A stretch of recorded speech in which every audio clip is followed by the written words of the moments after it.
This presentation is about lobbying and advocacy. My name is Norpa Ked, and I'm a professor of political science at Lakehead University. And advocacy is a skill you'll use over and over again. This presentation has three parts. The first is about methods, the second is about factors for success, and the third is about mistakes you might make. There are lots of ways of lobbying: petitions, postcard campaigns, fax campaigns. But in this presentation, I'll only discuss three: letters, presentations, and meetings.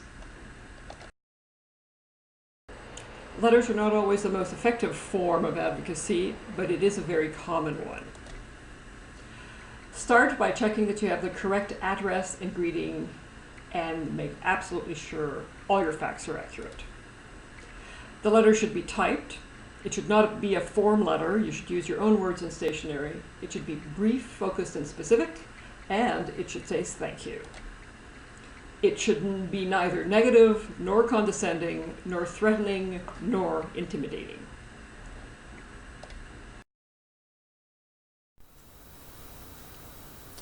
There are meetings with staff and meetings with politicians.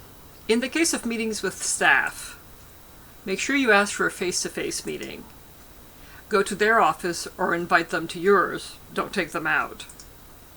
Say why the meeting is important. List the possible outcomes of that meeting. Say what's in it for them.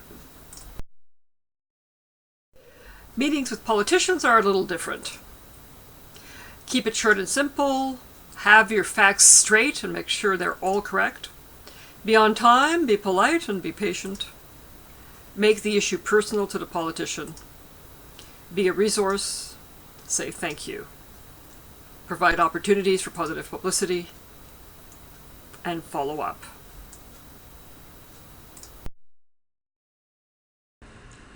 The third and final tool for lobbying and advocacy that's going to be discussed is presentations.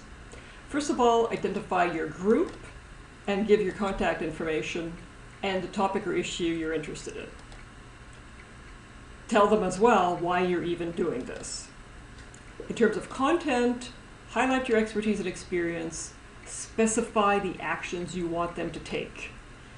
Give them the reasons to act in a brief, factual, and accurate way. Explain how action will make life better for them and for everyone. And also talk about what would happen if action wasn't taken. Finally, offer more information or another meeting. The second part of this presentation talks about the factors that make for success in advocacy and lobbying. There are a number of factors that make for success that apply to all lobbying and advocacy. You need to build a lobby group. You need to personalize the issue. You need to be clear about the issue, the facts, and your position. You should only lobby for important issues. Make sure that you're right. Make sure your facts are correct. Get to the point and stick to it. Expect and prepare for opposition. Take nothing for granted. And make sure that you hear what is said, not what you want to hear. When it comes to decision makers, there are several factors that make for success. Make sure you target the right one. Make sure the person you're talking to has the power to make happen what you would like. Send information, offer help, state benefits for them, thank them, invite them to your office, know and work with their staff, and of course, keep records. There are certain things you should not do. Do not blackmail them. Do not bribe them. Do not offer gifts. And don't offer favors either. The last part of this presentation talks about mistakes that can happen very easily.